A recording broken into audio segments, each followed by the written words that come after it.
It's an electronic notebook. Okay, let's begin. Who makes it? Notes, remarkable. note taking, as it may be. My approach in notes was to really kind of mix it up depending on what was going on in the actual class. So sometimes I'd be writing questions I had to come back to later, which has nothing to do with the class. Sometimes I'd be writing like the bullet points, and sometimes I'd be writing like the full idea out. And I kind of ebbed and flowed depending on what was going on. So my notes were not consistent, but they were like my pre-notes for my later notes, if that makes sense. Yeah, and the rabbi was also doing Chazara on. Yeah. Okay. And that's the rabbi. Let's begin. We are on Daf Yud Amud Aleph, or if you're following in the art scroll, 10A1. So let's just reverse just a little bit in order to move forward and finish to the Mishnah. So we had in the Mishnah said, "My misargin." Sorry, the Mishnah said, "Misargin velo mimatchin." We're allowed to misargin tamitot. You are able to, interweave whatever exactly what it will mean. The Gemara will say in just a second.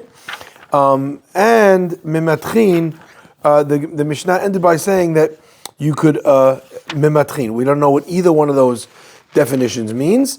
But on a straightforward level, the Tanakama, the first opinion says that you were allowed to interweave it, whatever that meant. And Rabbi Yossi said, mematchin, you could be memateach.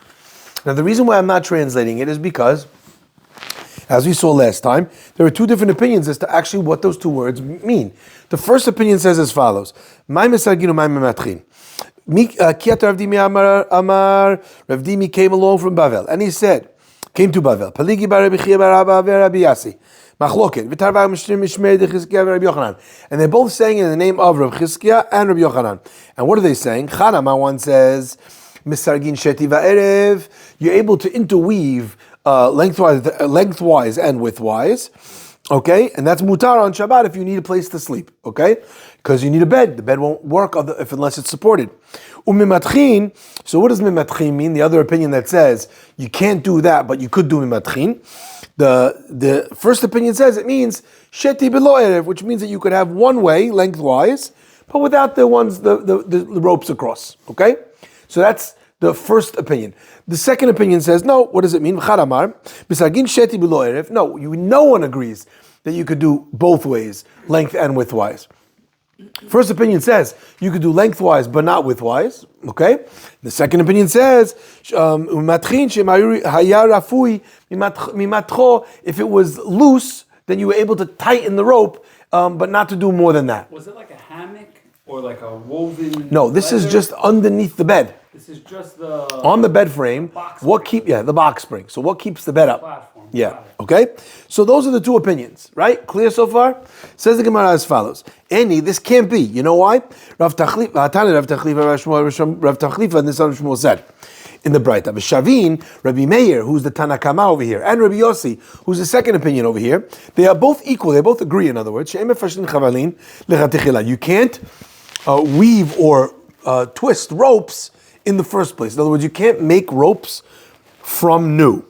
Now, says the Gemara, hold on. Bishlema, according to the opinion, the machloket is, one opinion says you could do length and width, and the other opinion says you could do length, not width. Then I understand, right? I understand why Rav Tachlifa is coming along to tell me, and everyone agrees, everyone agrees that you can't do new ropes. However, because that's like the most chamur. However, according to the opinion that says that the top opinion is you could do one without the other, lengthwise and not widthwise. And the second opinion says that you're allowed to only tighten the ropes. If I can't even weave ropes that already exist, lengthwise and widthwise, obviously I can't make the ropes to begin with. That would be far more excessive labor. So the Gemara says, did Rav Tachlifa need to come to tell you that you wouldn't be able to do that? That would be the most obvious thing in the world. The Gemara says, Kasha, indeed, we have a problem in this understanding that you're presenting. It would not make sense to say that was the machloket. So which way are we going? So far, we're going with the first approach, where the machloket Rabbi Meir, Rabbi Yossi is lengthwise and widthwise, or lengthwise and not widthwise. Okay. Now the Gemara comes and brings another problem. Says the Gemara as follows. And this is what we got up to last time. Rav Nachman bar Yitzchak said to Rav Chiya bar Ravin, is there an opinion that says that you could do lengthwise and not widthwise? There's an opinion that says that you cannot do that. Didn't we learn, okay, that if that's what misargin means, not both ways, we learned the Mishnah, Rabbi Meir Omer, a different Mishnah. Hamita mishi yisrogba shlosha batim mikabel tuma, right? At what point is a bed able to become tameh?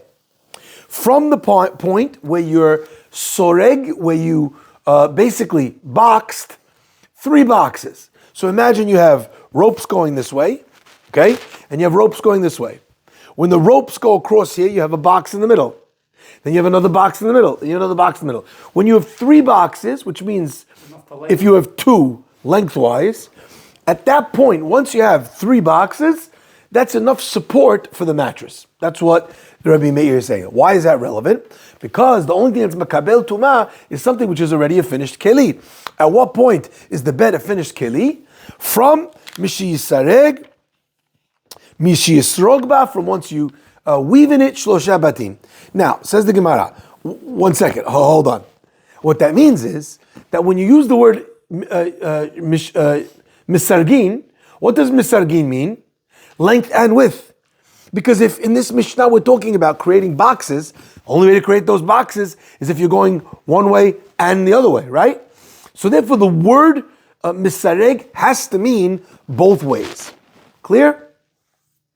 We're proving that from the Mishnah with regards to Tum'ah. Sorry? Didn't we learn that with Rav Dimi, that it was length and width? Sorry, what do you mean? Rav Dimi said that One second, let's just review. There's 2 opinions, Misargin and Mematchin. Right. The first opinion said Misargin is both ways. Right. Mematchin is one way. Second opinion says, no, Misargin is one way. Mematchin is just tightening. That means that second opinion holds Misargin is what? Only one direction. Says the Gemara, I could prove to you that the first guy is right. You know why? Because if Misargin means the second way, it's only one direction.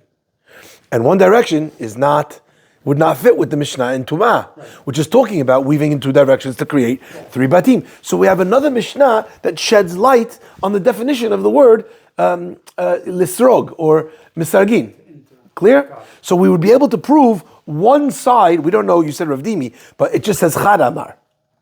So we don't know who says what.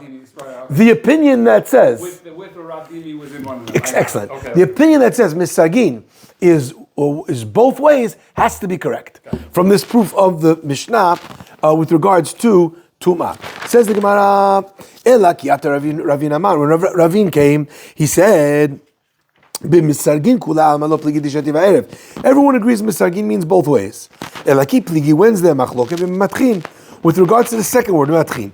Ma'asava matchin shati b'lo erev. So this machloket between these 2 opinions, the machloket was never about if misargin means 2 ways or 1 way. That was never the machloket. Why? Because as we just proved 2 times over, that cannot be the machloket. What are the 2 reasons why it can't be the machloket? Number 1, because then we would not have Rav Tachlifa giving us a hidush to tell us that you can't weave new ropes. That's obvious if nobody holds that you can weave both ways, okay? And if the second reason is because we have a Mishnah telling us that misargin means both ways. So therefore misargin, everyone agrees, means 2 ways. The question is, what's mematchin? One opinion says mematchin means one way and not the other. If it got loosened, then you're able to tighten the ropes so that they are tightened. Now it's interesting. The word metach or memateach means to tighten. That's literally what it means in modern Hebrew. Okay, like as an example, if something is very has a lot of tension, right? Let's say something has a lot of stress. What do we say? Ani b'metach. Metach means I'm stressed. Tension. Tension comes when something is taut. So mimmatchin would be to make something be matuach, to make something tight. But that's in modern Hebrew. In effect, the Gemara is telling you here that there could be either of these two opinions. The Gemara says, 1 second. Okay, Ravin, I love what you did. You answered both questions. You allowed us to have two different opinions within the misargin and matchin thing. Not by having two opinions in misargin, only by having two opinions in mimatchin. As the Gemara mitzvah, we had a question. Misargin tamitav tzarich liol matchin.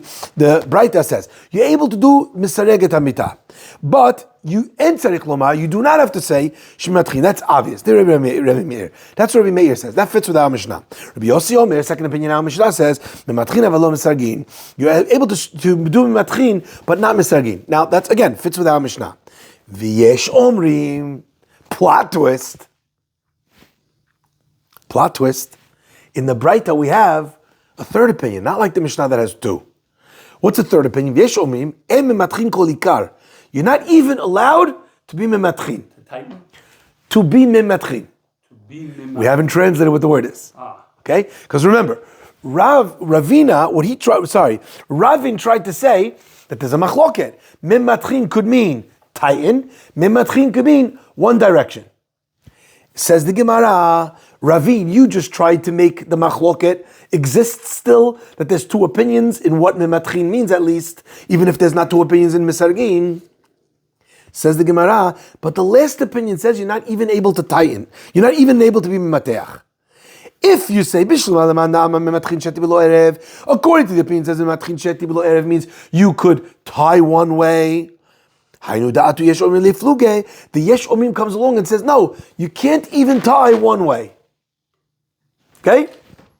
But according to the opinion that says, the mimatchin does not mean length and not width. It just means to tighten ropes that got loosened. That's all it means. Asks the Gemara, Yesh omrim mimatcho nami lo? Why would the Yesh omrim say that you can't just tighten it? What would be wrong with that on Chol Moed? The Gemara says, no, they hold that you, in other words, again, it's still a machloket in what mimatchin means. Either mimatchin means not one way, comes Yesh Omrim says you're not allowed to, you're not allowed to do it at all. You're not allowed to tighten one way at all. Second opinion is, mimatchin means you're not allowed to, if it came loose, you're not allowed to stretch it. They say you're not even allowed to do that if it became loose. Why? This is the question that Jack started off the whole sugya with. Why are we letting you do this on Chol Moed? Isn't it legal? What do you own? What do you own? A bed store? M-A-T-T-R-E-S. Remember that one? Right? Is that the problem? You own 100 mattress? Right. Answer is the guy has no place to sleep. So he needs it for now for the holiday. So he's allowed to do the melacha. But he's not allowed to do extra tircha. Says the Gemara, genius. They hold that you're not even allowed to stretch it. Why? Because when you have the rope is sagging, so there's places where the mattress sags. Says the Gemara, so in that spot where the mattress sags, put clothing. And that will lift the mattress because it will be big enough that it won't let the sagging ropes not support the mattress. So since there's a way by putting something else underneath the mattress to support the mattress, tightening the ropes is also unnecessary avodah. Is this like doing the shinoi of the sewing by filling in with the... No. That's doing the melacha with a shinui. Here we're saying is, the melacha is unnecessary. Because I could do the melacha, I could do something which is not the melacha at all. Just put clothes there. Clear? Okay. Let's move on to the Mishnah. Says the Mishnah on page 10a2. Ma'amidin tanur v'kirayim v'rehayim v'moed. You're able to set up a tanur and a kirayim and a rehayim on moed. Wait, What's a millstone? We're going to get there. Okay. You're able to stand up a tanur, a oven, and a millstone. Okay? On the moed. What is tanur? What is kirayim? What is rehayim? Tanur and kirayim are really the same thing, except that a kira is an oven that has one mouth. Okay, so as an example, take a look at this. Okay, you've got over here. This would be like a tanur. You see? So you've got the body of the tanur, clear, and at the top it's got two spots where you could put two pots. So it's a box. You put fire in the bottom. and then it's narrowed at the top for two places to put pots, so the fire and the heat is concentrated to two openings. That's a tanur. It's not closed? It's open so you can put pots on it. Oh, so it's a stove. Literally, it's a stove. Okay? It's not an oven. Well, it's their oven. They didn't have electricity It's an or oven stove. gas-powered ovens. Like tandoor, like the one they use in Like the tandoori? Tandoori? Yeah, so Like in the bedroom? very similar. So imagine an oven that has heat at the bottom, walls, one spot at the top for a pot. That's a kira. Same thing, two spots for pots. One spot, tanur. two spot. That's it. Okay. Okay? You're allowed to set up a tanur or a kiraim on the moed. Says the Mishnah, and also rechaim. What's a rechaim? Rechaim is a millstone. What was a millstone? Literally a stone to mill wheat. That's what it was. They would take a bottom stone, big round stone, then they would take a top stone, and then they would attach to the top stone a strap, a stick, and they would walk around in a circle. And they would crush They would attach it even to a donkey. The donkey would walk around in a circle. and it would crush the wheat. And then the wheat that would be put on the millstone, because you have these two plates grinding against each other, it would crush the grain into flour. Okay? Now you have a big mix of everything on the millstone, right? The flour, the chaff, the stalk. What did they then do from Shabbat? They threw it in the air, right? Remember that? That's called winnowing. Oh, you get the kernels down. Right? What happens? And the heavier bits, which is the kernels, would stay. The chaff and whatever else would fly away. And then they would take that again. They would put either the grains into the millstone or whatever they would do. But the idea is that you're taking something from the wheat stage and grinding it down to the flour stage. Okay? And they used to do this by a millstone. Says the Gemara, says the Mishnah, you're allowed to set it up because they were using that in order to be able to make food for the holiday. So if you need a cook for the holiday, you need a tanur, you need a kiraim, no problem. You need a rechaim, no problem. That's so far what the Mishnah says. Okay? Rabbi Yehuda says, "En mechabshin et harechaim b'techila." You can't be mechabesh, which is an interesting word. Okay? You can't poke. You can't hew the stone b'techila in the beginning. We'll see exactly what Rabbi Yehuda is trying to tell us. Wait, when it says in the beginning, it's before you set it up? Technically, that's what it would be mashma. Okay? Only the millstone. You can't gouge or scratch or hew or make a hole in the millstone. So That's the what's telling. oven, the kirim. So and the if you read the tandoor- Mishnah plain, it would sound like you're able to set up ABC, says Rabbi Yehuda, but you can't do this other thing, which is to scratch or whatever that is. Exactly, we'll see what it means to be mechabesh, the stone, before you set it up. Says the Gemara, "My mechabshin." What is this mechabshin? Rabbi Yehuda says menaker rechaya. It means menaker means to dig out a hole. Nikur means to pull something out. We also have it with an eye. We have it as well in the back of the thigh for what's it called, to take out the gidan hashe. It's called nikur, to take out the sciatic nerve. Where do we find the word nikur in the Torah? Extra points.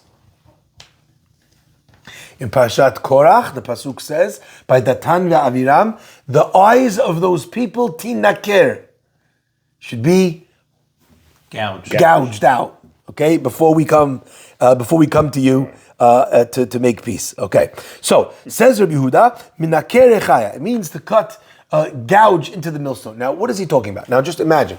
Let's say you have these two stones. What is crushing the wheat? What is doing that? What's doing that is that the wheat is getting trapped between these two stones. Now, if the two stones are completely flat, what happens? It just rolls in between the two, right? So by creating these grooves, the wheat would get into the groove, get stuck in the groove, and then as the top stone is turning against it, it would crush the wheat which was stuck in the groove, and you'd be able to get your flour from your millstone. Rabbi Yechiel says, no, that's not what we're talking about. We're saying en mechabshin. We mean bat-ena. When you're cutting a hole, bat-ena, of the eye. What is the hole of the eye? Remember, in the millstone, they had to be able to put the wheat in, the kernels in, to the millstone. These stones are very heavy. From the top? Yeah. So you have a hole in the top stone, right? You put the wheat in the hole, it falls down into the bottom one, gets trapped in the grooves at the bottom, then the wheel turns, and then the millstone against millstone, your wheat gets ground. Why does it matter that you're both cutting? So like, what's the actual practical difference? What's the difference if the pishat is one or the other? No, meaning they're trying to figure out if we could do it on the holiday or not, right? Yeah. In both situations, you're cutting. Like, technically, the melacha would be cutting. So what's the difference if it's on the eye hole or the grooves? Extra work? Or? They So- were just explaining what the cutting was. So far, again, all we have so far is that Rabbi Yehuda says that that's the pshat in the word mechabshin. Not always when they argue in the definition of the word, does it mean that they're arguing in halakha. They might just be arguing in the pshat. Okay? But we'll still see exactly what that means. Says the Gemara, but so far we have two holes. Now, if they were arguing, what svara would you say that one is differing from the other? Grooves versus cutting through. So, in other words, one is a small act of scratches. Right, a groove. The other one is a hole through the whole millstone. It's like almost like drilling. If the problem on Chol HaMoed is tircha yetera, That's a hard word. doesn't it make sense that one opinion would say this is allowed and the other opinion would say that's allowed? You don't think they would both fall into the same bucket? No. Really? Because remember, one is, you see on the book over here? Yeah. You're scratching grooves into the surface. Okay. Just so that the thing could get cut. How deep is that? Poking Nah. a hole through This the whole much. book. The other one is literally boring a hole through the entire thickness of the millstone. Which one is much, much, much harder? That's The second one. Right. So, in other words, let's now, it actually works backwards. Rabbi Yehuda says, en mechabshin. So the second opinion, which says the much harder thing, is actually the least stringent. Did you catch that? Yeah, of course. Because if it's harder, Yeah. then you're allowing it to be harder. No, What do you mean? it's the opposite.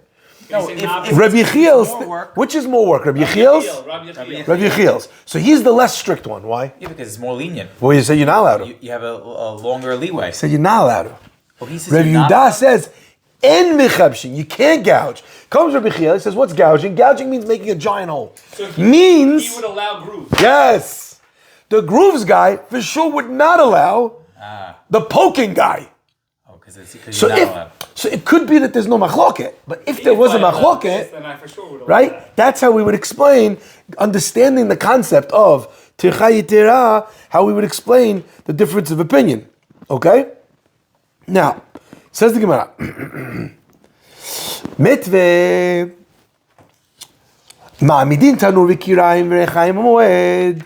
We were able to set up a 2-stove oven and a 1-stove oven and a millstone b'moed on the chomet. U'b'vad, not only, but only shelo yigmor milachtan. You just have to make sure that you do not finish off their work. It's like Okay. the makeh bepatish. That's like the final blow. It can't be complete. Not really. Not really. Can I tell you why? Sure. Because many of the melachot that we allowed you to do are full melachot. So the problem is not per se in makeh bepatish. So what is the issue? The problem is in, one would imagine, either tircha yetera or something else. Literally, the Chachamim explain, if you take a look, you'll see, where's Rashi? Rashi says, Oh, they leave like one stone. They don't finish the oven. yeah, Tiver Eliezer. It's like a permanent structure.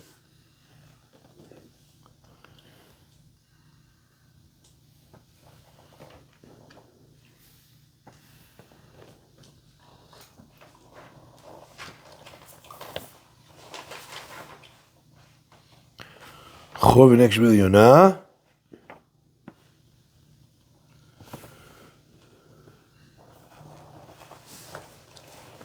Where is this here?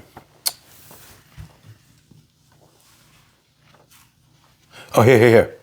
Yeah, you see note number 18? Very important. That's what I was trying to find. Where's note number 18? Right at the bottom, over here. Oh. Yeah? Okay.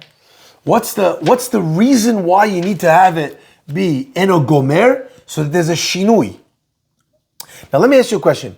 If let's say I sew on Shabbat, I sew a beged like we talked about with the teeth of a dog, or I spaced it out. Then you're allowed. No, of course you're not allowed. Melacha on Shabbat. Right. I sewed pants. The reason why the shinui helps over here is because we don't want you doing maaseh uman, which is the work of a craftsman. Okay? Over here we're saying that setting up an oven was something that every Tom, Dick, and Harry did. They built it themselves in their own backyard. That was not maaseh uman. That was not something that was done only by a specialist. Over here we're saying is that if we're going to allow you to set up the whole thing on the holiday, it has to be done with some form of a shinui, with some form of a differentiation, in order that it's not done the proper way. Not for makeh patish, because makeh patish you'd transgress even if you did it b'shinui. Let's say I took my elbow and I makeh patish something. I would still be creating something that was whole. Okay, but what over here we're saying is we just want to make sure that you're not doing it in a way which is not noticeably allowed on the holiday. Okay. Divrei Rabbi Eliezer. This is the opinion of Rabbi Eliezer. Af Yigmor, even allowed to finish it off. Why? Because if it's mutar, it's mutar. Why do I need a shinui to show you? Look, I'm doing it differently because it's Chol Moed. What's the reason? Either allow it or don't allow it. Rabbi Yehuda Omer Mishmor. Rabbi Yehuda says in the name of Rabbi Eliezer, Ma'amidin et hacharasha ad hachadasha umechabshin et hayeshana. You're allowed to set up a new one umechabshin, and you're allowed to poke or scratch the lines in the old one. Yesh omrim mechabshin kol ikar. And then there's some opinions that say that you're not even allowed to scratch an old one. Okay? Didn't Rabbi Yehuda say we weren't allowed to gouge? Sorry? Didn't Rabbi Yehuda say in the beginning we weren't allowed to gouge a millstone? So remember, Rabbi Yehuda over here is saying it mishmo. He's saying it in the name of Rabbi Eliezer. Right? Now, if you read this, how would you translate it? Assuming that you understand what I just said? He said in his name, but who did he say in the first time? Himself. He's allowed to have a different opinion. The Gemara is confusing. I got confused for a second. The Gemara is assuming that it's very likely that if he's saying the opinion of Rabbi Eliezer, he also agrees with it. But you're not bound by that. Okay? So, and how would we find a way out, by the way? Just kind of use your brains for 1 second here. He said, come on, dig in. Old. Excellent. So in the Braita, Rabbi Yehuda, let's say Rabbi Yehuda is going along with Rabbi Eliezer, also by us. Rabbi Yehuda says over here that you can't gouge it. And over here he says that you're mamidin et chadasha, the new one you could set up, okay?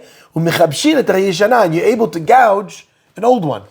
So over here when he says you're not able to gouge, what's he talking about? A new one. A new one. So if you wanted to make sure that Rabbi Yehuda would fit with Rabbi Yehuda in the name of Rabbi Eliezer, you would just say that the Mishnah is talking about, okay, en mechabshin, which would be a new one. This one is an old one. V'yesh omrim, and some say en mechabshin kol ikar. You're not allowed to gouge the rechaim at all. Now the Gemara says as follows. We started off by saying that this is a question for Rabbi Yechiel. Correct? Did any of you hear the word Rabbi Yechiel in the Braita I just quoted? No. So what's the question? Gemara says as follows. What do you mean what they ask? According to the opinion that says minakere, it means that you're cutting, grooves in the top surface. That's how you could have a scenario where an old millstone would no longer have its grooves, like the emperor's new groove. The millstone's no groove. But according to the opinion that says, Rabbi Yechiel, that you're cutting a hole through the entire width of the top millstone, Yishana bat ena lamala. I don't understand. Why would you need a new eye hole? Why would you need a new one? Does everyone get what we're saying? You have two stones, right? They're grinding one on top of the other, like this. Okay? After a certain amount of time, your grooves in your millstone, what will happen to them? They'll become smooth, right? But according to the opinion that mechabesh means that you made a hole through it, you could grind until kingdom come. That hole didn't fill. Right. So what would the words mean, according to Rabbi Yechiel, that it means? It doesn't make sense. It doesn't make sense. The language doesn't make sense. The whole concept doesn't make sense. The definition doesn't make sense. Exactly. Okay? The Gemara answers, Kegon de kabaye la'arvuche tefe purta. Oh, no. That's not what we're talking about. You're right. Of course the hole didn't close up and you need a new one. What you mean is, when the guy wants to make the hole bigger. He can't make a bigger hole in the millstone. Okay? The kabai larvuche tfe purta. Oh, he's widening it. Yeah. So in other words, what are we talking about over here in the Braita? Where the Braita says, in an old one, you're able to gouge. In a new one, you can't. In an old one, you're able to. What is it saying? You're able to make a wider hole. And there's a second opinion that says, v'yesh omrin and mechabshin, that you can't do it. Okay? So the Gemara answers Rabbi Yechiel, his expression from the Braita. The Gemara continues, Rav Huna shamelahu gavra, Rav Huna, he is a guy, and he's cutting in his stone for Chol Moed. Amar man, hi. Rav Huna said, who's this? Who's this person? Itchil gufe de kamechil chula de moada. Wild. Heavy. Itchil gufe, let his body become chol, come desecrated, because he's desecrating Chol Moed. In other words, what do you see from here? That Rav Huna held He hold like the ones you can't make a groove. that you can't make the Minaker Chaya, you can't do it Minaker Chaya on Shabbat. Now, who is that going according to Rav Huna? Either Rav Yehuda in the Mishnah, if we leave him as is, or in the Braita, on a new Rechaim, according to Rav Yehuda, in name of Rabbi Eliezer. Clear? So you're allowed to widen an eye hole but not create an eye hole? According to Rabbi Yechiel, the Braita would be saying, Rabbi Yechiel's not in this Braita. Okay? But Rabbi Yechiel is translating the word mechabshin to mean something. Okay. According to your definition, Rabbi Yechiel, the Mishnah doesn't make sense. Why would you be mechabshin, which you say means making an eye hole?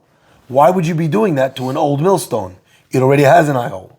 Okay. Says Rabbi Yechiel, you're right. It's talking about when you wanted to make a bigger one. Okay. You wanted to widen it. Okay? So, what would be the... Did you just catch it? He holds like Rabbi Yehuda in the Mishnah then. Who does? Rav Huna. Because he says you're not allowed to do anything of it, new or old. Doesn't say anything. It doesn't say, so we don't know. So Rav Huna doesn't know if it's new or old. We wouldn't know. Either does it him at that No, we wouldn't know. Maybe Rav Huna looked and he saw that it was new. And therefore, he was saying it's Asur according to Rabbi Yehuda in the name of Rabbi Eliezer. Or maybe it was even old and then it's the Yesh Omrim. Right. Okay? Now, it could be Rabbi Yehuda is Rabbi Yehuda in the name of Rabbi Eliezer, or it could be Rabbi Yehuda is the V'yesh Omrin, which says that you're never allowed to be in the Chabesh. Okay? Let's continue. Says the Gemara, Savalaki Yesh Omrim. Who's Rav Huna going according to? He's going according to Yesh Omrim that says that you can't do any nikur on what's it called? On the stone. How did the Gemara know that he was going according to Yesh Omrim? Maybe he was going according to the opinion that says that you can't do a new one. The answer is, if you pay close attention, you'll realize Rav Huna sham lehu gavra. He never saw it. He heard. He only heard, which would mean that he could not differentiate if it was new or old just from hearing. In which case, which opinion must he have been going with? The ones that say you can't do it on any of them. The ones that say you can't do it on any of them. Clear? Wait, are we... So... By the way, the level of hearing in this scenario is just remarkable. Like to know the difference between a millstone grinding and scratching a stone and piercing a stone. It's like, yeah, he's able to hear from the outside that was the one that they were doing. Yeah? So what happened to the idea that you could do something if there's a shinoi? Or, like, is that off the table already? Or... So not in every case could you do something if there's a shinui, only in certain cases. What would be a reason why you couldn't do this? You're asking? Rechaim? Well, are we not... So we brought up shinui before, but while we were talking about millstones and... The first opinion was saying, right, that when you set up these items, you just can't set them up so that they're complete. There needs to be some shinui in the process, because that will mark that you're doing this on Chol HaMoed. Okay, so you don't forget you're on Chol HaMoed, do it with some sort of shinui. Okay? The second opinion says, Chachamim say, you don't even need a shinui. Okay, so that was not really relevant to the gouging part. That was more about the setting up. When you set it up, Rabbi Eliezer says do it with the shinui. Chachamim say no, if you're allowed to set it up, go for it. You don't need a mark. You don't need a mark to separate it. Okay? So far so good? Yeah? Says the Gemara. Darash, so that's how Rav Huna held. Darash Rav Chama learned, darshaned, yes, nokrin rechaim moed. You're allowed to cut either grooves or scratches into the rechaim on the holiday. Mishum Rabbi Meir Amar, and Rabbi Meir says, afilu sus sherochev alav, even a horse that you're riding on, vechamor sherochev alav, and a chamor that you're riding on. Mutar litol tzipornaim b'cholo shemoed. You're able to cut the hooves. The hooves are made out of the same material like a fingernail. Okay, that's how they even though they're very hard, they actually grow. So Rabbi Meir said that you were allowed to trim it as well on the holiday. Now, the question is, what in the world are these two things? How are these two things in the same connection? Didn't you say that the donkey was the one who did the millstoning? Yeah, but here we're talking about cutting his toenails. What does that have to do? Like his hoof nails? You know why? Are they trying to relate it to cutting grooves? Excellent. So what we're trying to talk about here, at least at a simple level, is to scratch a groove across a flat surface. Okay, that would be the simple understanding of what we're trying to communicate with the one to the other.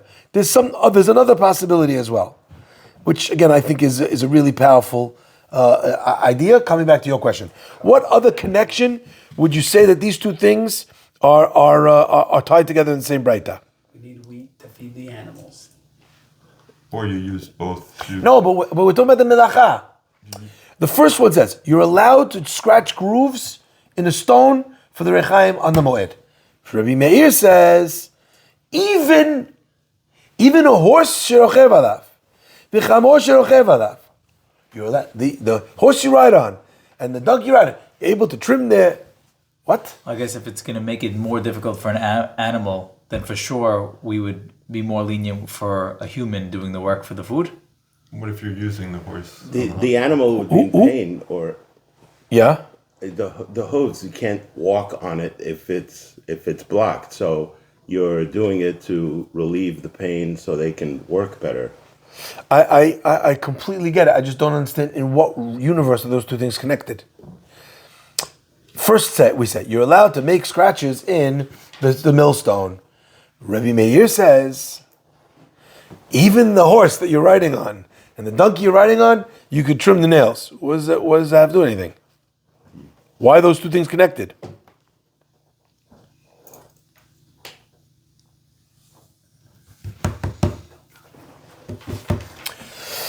So there's one thing that really kind of helps me with this. Okay, let's just see the last part of the Mishnah because I fooled you a little bit. Okay, Aval. No. Aval chamra derechaya lo. But the hooves of the donkey that's pulling the mill, you're not allowed to trim. You're not allowed. That goes about opposite of everything we Wow. just said. So now, 1 second. So now we're seeing what the connection is to the rechaim. Nokri rechaim, you're allowed to trim the rechaim on the moed. Rabbi Meir says that you're allowed to trim the nails. You're allowed to trim the nails of the donkey or the horse that you're riding on, but you're not allowed to trim the hooves of the donkey derechaya. So what is that? Well, what's the reason? It's not necessary. He's only walking in circles. He's not going a long way. If you're riding a horse, you're going somewhere. Excellent. What's the reason why we trim the hooves? Because eventually it gets very uncomfortable for the horse or the donkey to walk, and you need the horse or the donkey to travel a very long distance. But when you're using the donkey to grind wheat, how much wheat are you allowed to grind on Chol Moed? We didn't learn that yet, did we? Enough. You didn't. Enough for the holiday. Enough for the holiday. We can't have it. How much wheat is that already going to be? Not so much. So therefore, the chamra who has a nail, exactly. So it would be asur to trim the nails, the hooves of the chamor of the rechaim. Why? Because since you're only allowed to do what's necessary for the Chol Moed, and that's not so much, what's it called? So the animal could manage to walk short amount without having a problem with his hoofs, if that's the case. So effectively, we're bringing the ruling of Rabbi Chama that you're able to do this, but we see in the side, as we learn this, an understanding of the whole sugya being related around the fact that you're only able to use the millstone for Chol HaMoed wheat. Why? Because otherwise Rabbi Meir would have not differentiated between a regular donkey and a donkey that's pulling the millstone. Good? So the mill donkey scenario explains what we were discussing on the previous page. The mill donkey scenario explains to you that this is the limitations of the millstone story in its entirety. Okay. The whole of this millstone thing was only ever for this. So did we have to go through this page if we would have learned about the mill donkey? No, that wouldn't have helped us. All that's telling us is that all the laws that we learned was in a case where you're grinding this much. You still would need to tell me what you're allowed to do, how you're allowed to do it, if you're allowed to scratch it, what kind of gouging is allowed, etc., etc. Okay? Says the Gemara, Rav Yehuda shari lemishkol tufra lechamra derechaya. Rav Yehuda, he held that you were allowed to do this, allowed to cut the hooves of the donkey that's pulling the millstone. Ule ukme rechaya, and also to set up the rechaya, the millstones themselves. Ule mivne rechaya, and to build the rechaya. Ule mivne amat rechaya, and to build also the frame that holds the rechaya in place. Ule mivne uraya, and to build even the barn on Chol HaMoed for the wheat and the flour that you're going to be grinding. So Rabbi Yehuda basically said, almost like blank check in the whole sugya. But not the same Rabbi Yehuda who says you can't gouge a millstone? No. Rav Yehuda, Rabbi Yehuda. Yehuda 1, 2. You're killing it. You're killing it. Completely different thing. You can't. Look! Not fair. That's Not That fair. was why. You didn't look. He says you can do the hook. You didn't look. Trapped. That was unfair. Yeah, Rav Yehuda. No flagging, no heads up. You're just gonna let us sail into the abyss. I want you to be bothered by the question so that we could then relieve the question and you understand that it works. That's the process. It should bother you until you chop it, until you got it, okay? So, the Gemara then basically brings this opinion that shows that he's allowing us to do all these different parts of setting up the millstone. It also doesn't make sense because it would never say Rabbi Yehuda is the Mishnah. It would never then restate it here in the Gemara, right? Correct. Well, it might if he was adding other things, like from a Braita or from a different Not Mishnah. if it's directly contradicting the Mishnah. No, the Gemara wouldn't just leave it be. The Gemara would be like, Kashya, Metve, I'll ask you a question. Raminhu, let me give you two disagreeing opinions, okay? So, Rav Yehuda basically rules in the aftermath of the entire sugya that basically all of this was allowed in order to be able to do, okay? Now, the last piece I just want to point out, okay, the last piece in this, it's important to understand the barn that he's allowing here is only for davar aved, only for something which is going to be protecting a loss. Now, if you look in the notes, he says something which I don't think is really necessary. If you take a look at the notes. You see the notes over there, number 7? Yeah. He quotes Rashi. Rashi says for the cattle. Now look at Rashi on the right side of the page. Yeah. Rashi says,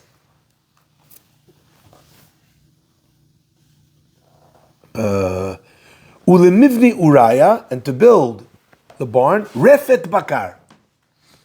A place, right? A shed for the animals. That's what Rashi says. Fourth narrow line in Rashi. Yeah? You see it?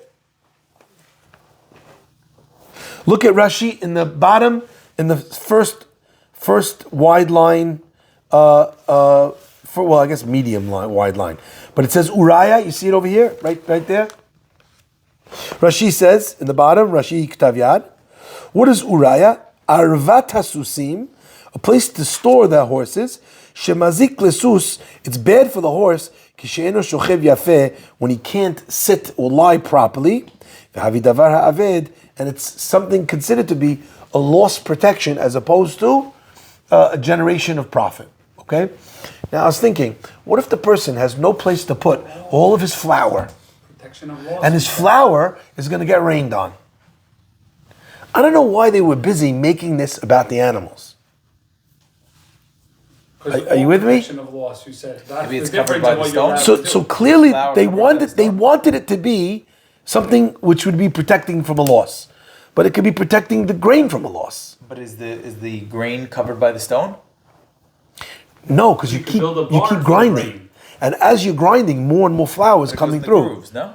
Yeah, but not You need a bag eventually. You need a bag. You need to put it But somewhere. a horse does a lot of work, whereas the grain that's lost is limited, meaning you can get new grain. It wouldn't matter. But that's davar aved. That's the first thing we If said. you have to get new grain, then you lost the first You grain. lost, but it's limited. Doesn't matter. Davar aved means I'm allowed to protect against the loss. Now, if it would be 1 penny, you're right. But this is the whole purpose of all of this was to get this flour. So now I have no place to store the flour where it's dry, where it's warm. Flour but- of Moed, though. How much flour do I need on Moed? It doesn't matter. However much it is, it's davar aved. We even said that making the bed is davar aved. You know why? Because if I have no place to lie down, I'm going to miss my nap. What did I lose? My nap. Yeah, that's davar aved. Right, so why is it different with the flour? Yeah, so I don't know why they all wanted to change Uriah to be about the animals, when the whole of the teaching of Rabbi Yehuda was to set up the millstones and to build the millstones and to build the outside of the millstones, ulemivne Uriah, and to build the barn. I don't know why. And they take a turn on the animals. And then they made the barn be for the animals, and it's clear why. Not the top one. Not the top Rashi is not clear because he just says Revid Bakar. But the bottom Rashi is he like tips his hand. He says, this is talking about a thing for the horses. You know why? Because if the horse doesn't get to lie down properly, the horse might get injured. So you see he's trying to make it davar aved. But I don't know why the grain couldn't be davar aved. Okay, let's continue. Oh, you know what? I think that's it. Wow, that's a good question. Okay, 10b1. Baruch Hashem, Baruch Hashem.